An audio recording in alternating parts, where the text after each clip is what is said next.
This episode is brought to you by the Arvada Center, because they're putting on the Tony and Grammy award-winning show Beautiful, the Carole King musical, September 8th through October 15th. If you don't know Carole King, she got her start writing iconic music for R&B groups like the Shirelles and the Drifters before becoming a star herself. She was deep in the songwriting mill in New York City, which was just like a building where people went and, it was just like literally a songwriting factory. It was crazy. And the musical tells her whole story, including all her hit songs like You Make Me Feel Like a Natural Woman, Up on the Roof, and So Far Away. Oh, Carole King's amazing. She's fascinating. Tickets are available now at arvadacenter.org. Today on CityCast Denver. Looking for a quality meal with wine or dessert for around $50? We're diving into the Denver Metro restaurants that made the Michelin Star's Bib Gourmand list, plus musing about common consumption possibilities, giving our pumpkin spiciest takes, and serving up the official CityCast Denver maybe for your weekend. Today is Thursday, August 31st. I'm Bree Davies, and here's what Denver's talking about.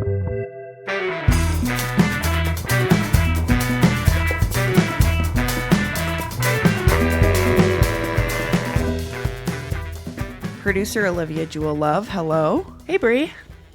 And newsletter editor Peyton Garcia, hi. Hi, Bree. So today, it's Thursday. We're talking about food. This is when we talk about food news because there's so much going on in our dining scene that we were like, we got to talk about this more often. And you have your finger on the pulse of it, Pay. Uh-huh. What was the first story that caught your eye this week? Okay, it's obvious. We have to talk about the Michelin Guide. Yes. It's obvious. It's to obvious. You. Obvious. Anyone is talking about the Michelin Guide. Okay, for people maybe in the room on this recording like myself, would you explain what the Michelin Guide is and why it's a big deal for Denver? Yes. Okay, so the Michelin Guide is like the most prestigious award you can get in the food world ever. They award stars to fine dining restaurants around the world. And if you're at a restaurant that has a Michelin star, it's a big deal. And they only are in certain places. So a few months ago or earlier this summer, they announced that they were deploying their anonymous inspectors in Colorado, which is huge. So they will be adding Colorado to their very prestigious guide. And I think all summer these anonymous inspectors have been stopping at restaurants that they think are worthy. And so in the food world, everyone's kind of speculating what restaurants will get named, what restaurants, that they think are worth a star. In fact, I'm friends with the owner at Flagstaff in Boulder, and he said that, I don't know how he knows, but he was telling us that they had Michelin inspectors come and eat at his place. And so it's interesting to watch it from that side of things, as a restaurant owner. And he's like, yeah, we're just waiting to see what the results are. So this is like a fine dining thing specifically, I would say. I'm going to say no to that. It started as fine dining and now it's not. So now really any restaurant can qualify for a Michelin star. It doesn't matter the type of cuisine or the elevation. And it's important to note that they emphasize this fact a lot. It has nothing to do with the ambiance. It has nothing to do with the service. It has nothing to do with the decor. It has everything to do with what's on the plate. They say that they give you a star based only what's on the plate. I have thoughts about that once we get into this a little more. But it looks like what we're talking about here is a little bit different than the Michelin star.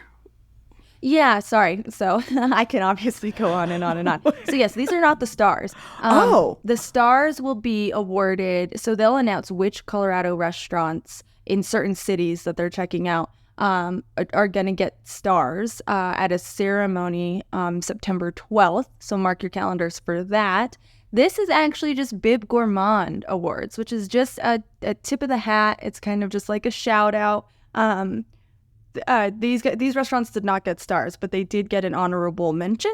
And this honorable mention list actually focuses on being best bang for your buck. I love this. Kinda. So they're kind of Michelin's budget-friendly options. Yes, interesting.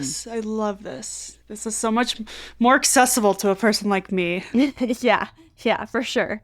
So it's awarding. It's sort of like awarding something that's good and quality and, like you said, bang for your buck. But it's not like So this is what the Andrew Festa, who handles the external communications at Michelin North America, says. He says, quote, "The Bib Gourmand amount can fluctuate often due to economic situations in different places. So now we define it as a high quality meal at a good value."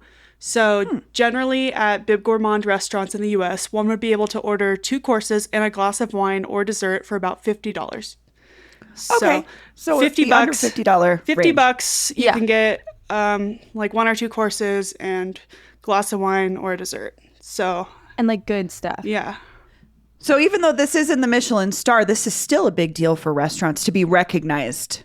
Yeah. And it's still, I think a huge deal to be recognized in this way. Yeah. So the list of Bib Gourmands that they just released, I think 2 days ago, is AJ's Pit Barbecue. Been there. I went to a pig roast with them one time. It was incredible. They're delicious. Ashkara, which is actually my former boss's restaurant, the publisher of Dining Out magazine. They do Middle Eastern stuff. Cool. Basta in Boulder. Ginger Pig, another really cool one. Started out as a food truck and is now has a brick and mortar in Denver. Really cool stuff as well. Glow Noodle House, they're actually brand new. They're brand new, yeah. Yeah, brand new, which I thought was so cool. And I went to them when they first opened, and they did do really delicious stuff. Hop Alley, I've never been, which is embarrassing to admit. I can't believe you've never been there. I know. It's been on my list for like 8 years, but I just never get around to going there. But it does not surprise me that they're on the list. La Diabla, Pozole y Mezcal. That one's an obvious one. That one, they just were listed on Bon Appetit's 2022 best new restaurants. And then their chef, Jose Avila, he's a 2-time James Beard Award semifinalist. Oso and Tavernetta. So that's the whole list of Bib Gourmand recipients, and I'm not surprised by any of them. Do any of those restaurants ring bells for you guys? Well, I was surprised that a barbecue restaurant was on here. I'm gonna be honest. Like, this is coming from someone who's from Kansas City, and I'm definitely probably a barbecue elitist. You all tend to be. Yeah. It's the one thing I hear when you bring up Kansas City and barbecue. We don't have that much, so we got to hold on to what we do have. So I looked into this place a little bit. I haven't been here. I kind of just don't eat barbecue here because You're just like, why bother? Yeah, I have feelings, but I think they're rooted in personal loyalties to my hometown. Yeah, I was surprised. Peyton, just sort of to put a bow on this, what do you think overall about just Colorado and Denver being acknowledged on the larger sort of global dining scene? I am so freaking excited. Me and my husband were, I kid you not, like, it was our pillow talk last night talking about the Michelin Guide. And we just get so like juiced up about food, the restaurant scene. Yeah. And it's so cool. And I just think that we're long deserving of this. Since I entered the food writing world and the Denver food scene, like I've been like, we're so underrated. People do not appreciate like how much we're growing and how much we've grown. It's just so cool. I'm just so stoked. I feel like I've been waiting for this. So our next story is about common consumption. Yeah. So common consumption is it's basically open liquor container laws. Oh, sure. Yeah. So like how in Vegas and other places, New Orleans, you can wander around you can wander from bar to bar with a drink. So yes, it's open liquor container laws, so that you can carry your drink wherever you want. Love it. And we're just talking about Denver, right? Well, okay, so the reason I bring it up is because Arvada, Old Town Arvada, which I think I've mentioned on the show before, super, super cool spot, especially since they shut it down to make it pedestrian only since the pandemic. It's a very, very fun spot. So anyways, their city council in Arvada just approved common consumption licensing for Old Town. So businesses can apply to have that. So that just happened, and they're going to get that ball rolling. And the reason I bring it up is because A, that's really cool, but B, Denver approved licensing 2 years ago. Yeah. We did. And nobody's used it. It looks like some businesses have been applying for it, and just it's been a Yeah. lot of red tape, and it's been such a long process that nobody's gotten through yet.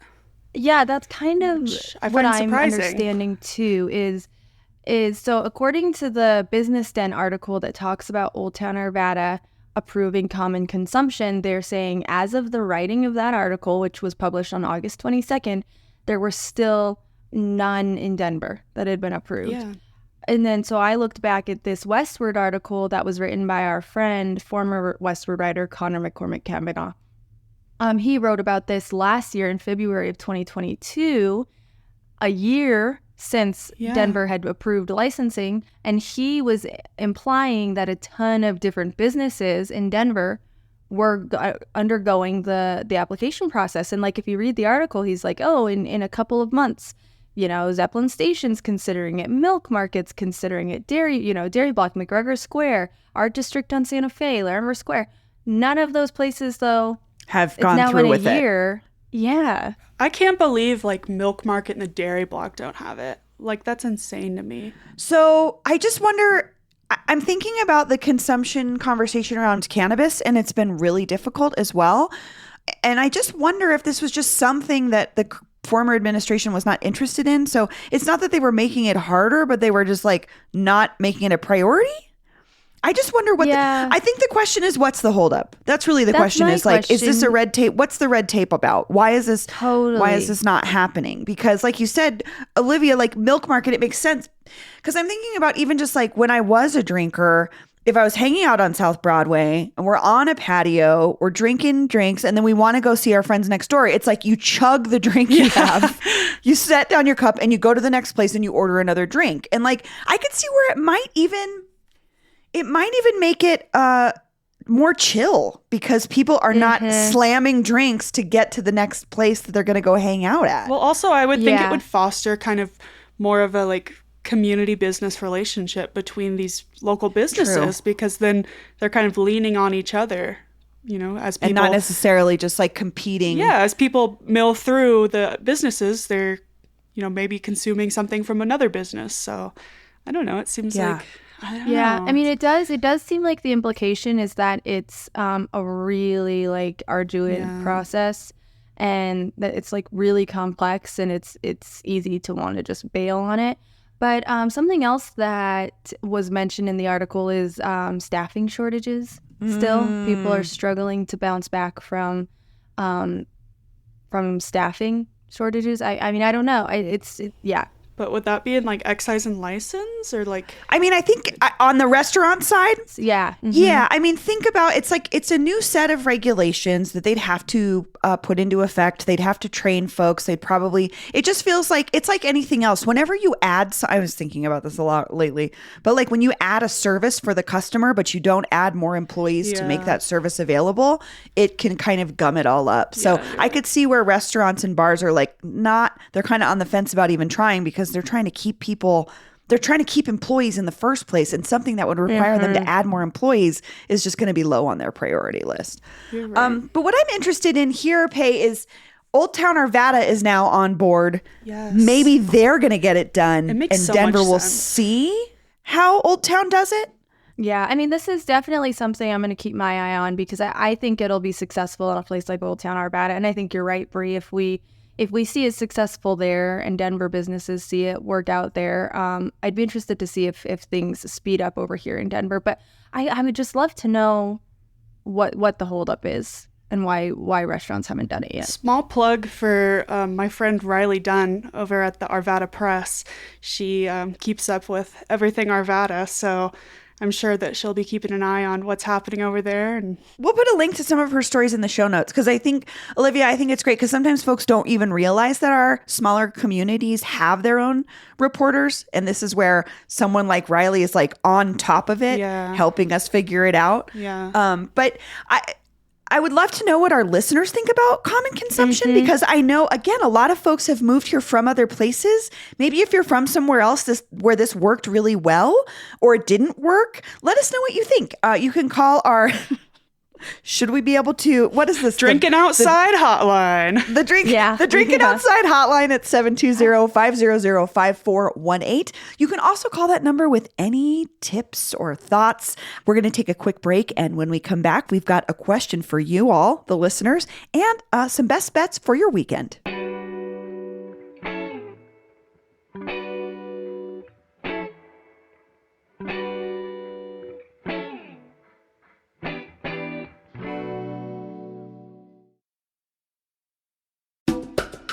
This episode is brought to you by the Colorado Restaurant Association, because the Denver Food and Wine Festival is coming up. So if you love to eat and drink, put it on your calendar for September 6th through the 9th.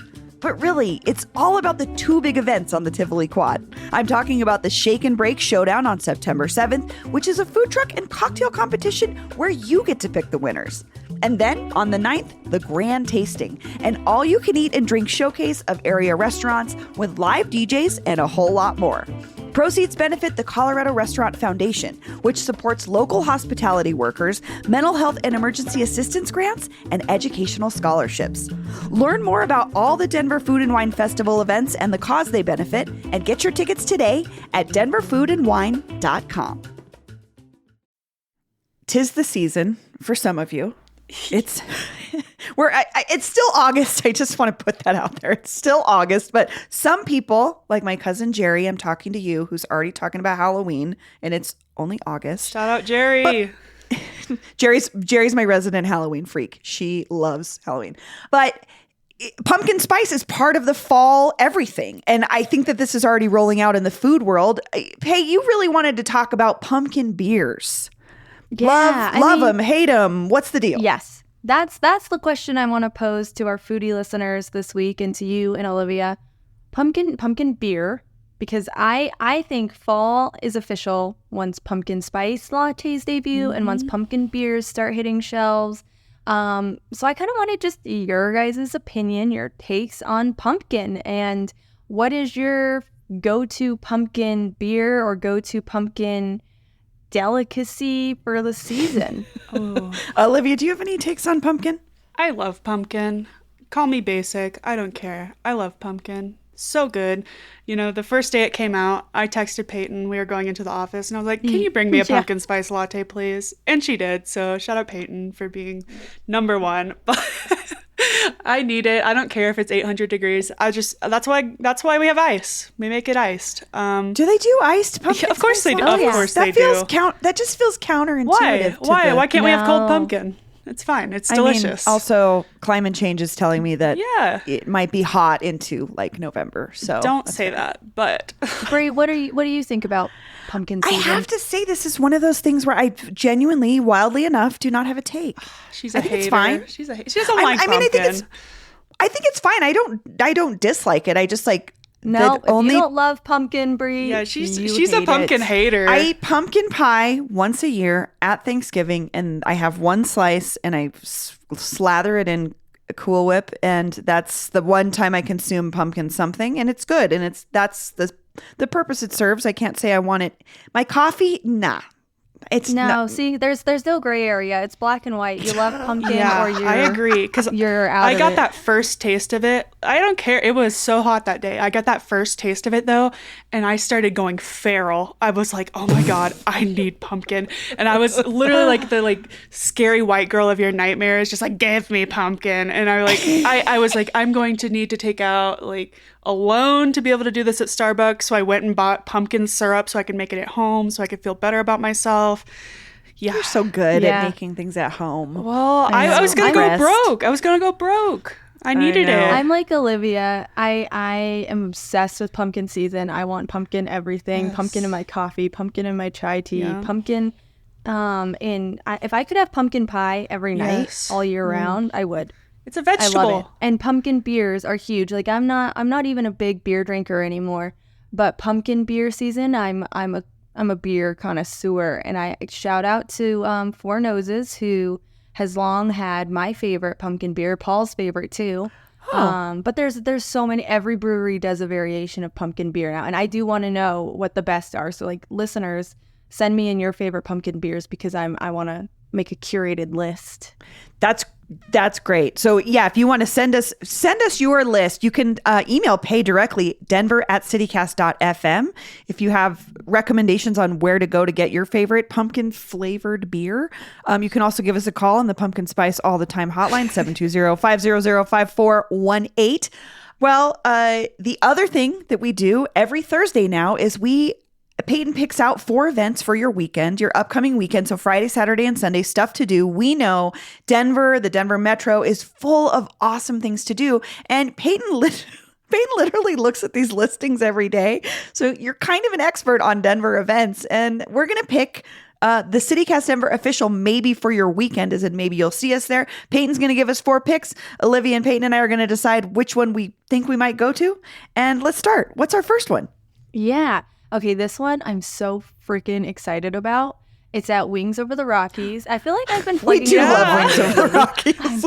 They just do cool stuff. They have a great building. It's beautiful. Yeah. Wings Over the Rockies. So all weekend, for the long weekend, they have this historic C-47 airplane on display at their flight campus in Englewood. So not only do you get to walk around and tour it, which I'm a big fan of. I love going and touring submarines and old aircrafts, and it's just a really fun thing to do. I learned more about you somehow, even though we've been working together for almost 3 years. I didn't know you were such a quirky lady. Yeah. Old ships, old submarines, old airplanes. It's legit. Interesting. It's so fun. So not only can you tour it, but if you have $275 to spare, you can take a flight in it. Wow. Yeah. Are you going to do that, Pay? No, heck no. I don't have that kind of money. But I will walk around in it. Wow. That's cool. Okay. Next thing I wanted to plug is a City Park Lake cleanup. Simple, easy. Volunteer, get together with the community, collect trash from City Park Lake, make it safe for all of our geese and ducks and other birds. I love this. Yeah, it's just sometimes it's just nice to give back, and it's not always easy to find volunteer opportunities like that. Also, we hear from listeners and readers all the time that they're looking for ways to meet people. Maybe they're new to the city. I always say this: volunteer events are a great way to connect with people who care about the same things you care about. So you can go and help the community and maybe make some new friends. I don't know. All right, next one. Brewfest in baseball. So Coors Field is hosting Brewfest, which is featuring local and regional breweries. And you get to sample all their beers, but there is something at stake. Your vote will help decide which brewery gets a special tap at the rooftop bar for April 2024/opening day. So you get to help decide that, and then you stick around and you get to watch the Rockies lose to the Blue Jays. I love that they're just leaning into the fact, though, that I think our friend of the show, Jake Shapiro, called it like Coors Field is like Lodo's best bar. Yeah. That's really why people go there. It's like the Rockies suck. People want the Monforts to sell them and get out of town. And we really know you just go to party. So why not go drink some cool beers and maybe root for your favorite brewery to have a tap at the best bar in town. That's the fun. rooftop. I was kind of thinking it was going to be more contentious, though. I was thinking like they're going to knock out the worst one. Like the worst one has to leave town. Like the worst brewery, they're getting out of town. Leave Colorado because there's so many breweries here. Let's be honest. Bree's right. They just want to get people to the field. They want to trap you into watching a game. So they're like, if we get them here and they with their favorite beer, they can't leave. They've been drinking, so then they'll have to watch the Rockies. Yeah, they also like book up all the Ubers. They're like, sorry, there's no escape. yeah. You're stuck. Okay, so that's the Brewfest at Coors Field. Okay. Yep. And what's our final event pick? Our last one. Which one do I want to pick? I'm going to say we're going to do the Amor a la Mexicana. Ooh. So it is a celebration that is happening at the historic old St. Cajetan. I think is how you say it. Church? St. Cajetan's, yeah. Cajetan's. Yeah, I want to say that people probably say it differently, but I've never heard anyone else call it anything other than St. Cajetan's. Wow. So, okay, I like that. St. Cajetan's. Anyways, that's a historic church, right, Bree? It's on the Auraria campus. Yeah, so what's interesting is the historic church is still on the campus. It's this beautiful community space. The congregation actually moved over to my neighborhood in Southwest Denver, and there's a new that's quote. right. There's a quote, new St. Cajetan's. It's probably been there for 40 or 50 years, actually. But the building itself on Auraria campus is gorgeous, and I just feel like every time you're in there, it feels so good. It was really the hub of the Auraria community. Yeah, and that's really why I wanted to pick this one, because it just looks stunning. It's and so this awesome. is an event celebrating Mexican culture. So there's going to be cultural dancing, Mexican tapas, live mariachi, and then tequila and mezcal sampling. If you go to the website for Amor a la Mexicana, they have a promo video, and it looks like a great time. Oh, that sounds awesome. Dang. I'm a fan of anything happening at St. Cajetan's. You had me at mariachi band. This sounds awesome. This is so cool. Well, we'll put all the information in the show notes as we do, but we have to pick. You guys, we have to pick one of these. So we've got touring the old airplanes. We've got clean up for the environment. We've got a brew fest at Coors Field, and then we've got a celebration of Mexican culture here in Denver on Auraria campus. What are you guys Olivia, thinking? where are you leaning? I'm curious. I'm kind of thinking, like, I'm not a baseball girl or a beer girl, but for some reason, like, I kind of like the beer competition at the stadium. I'm thinking, because my bestie's coming into town this weekend, it just sounds That would be something to impress her, honestly. kind of a fun way to take her into the heart of, downtown and get her to the stadium and be like, look, here's I'd be baseball. into that. Honestly, I like the Rockies merch. I'm really I like aesthetic. their The purple. the aesthetics of It's it. purple. It's cute. We love it. So I don't drink that either, but I'm down. I haven't been to Coors Field all summer. Yeah, Maybe this is the time. Stadium's fun. I could use a hot dog, Yeah. They got biker gyms there. which is They why I do. go for the hot Exactly. dogs. So let's go eat Biker Jim's hot dogs. So our official CityCast Denver, maybe for your weekend, is the Brew Fest at Coors Field. But there's way more where that came from. You can subscribe to our newsletter, Hey Denver, that comes out 5 days a week. And every day, Peyton's got events for you. And you can sign up for that at denver.citycast.fm. Become a subscriber, hear more from Peyton, and help us. You can also always send us events too. If you've got a cool thing going on, denver@citycast.fm is a great way to reach us. Olivia, Peyton, thank you so much. Thanks, Brie. Oh, yeah. That's all for today here on CityCast Denver. If you enjoyed the show, why not take a minute to tell someone you suspect is a Michelin inspector about us? Rate the show wherever you get your podcasts and subscribe to our morning newsletter and learn more about us at denver.citycast.fm. We'll be back tomorrow morning with more news from around the city. Bye-bye.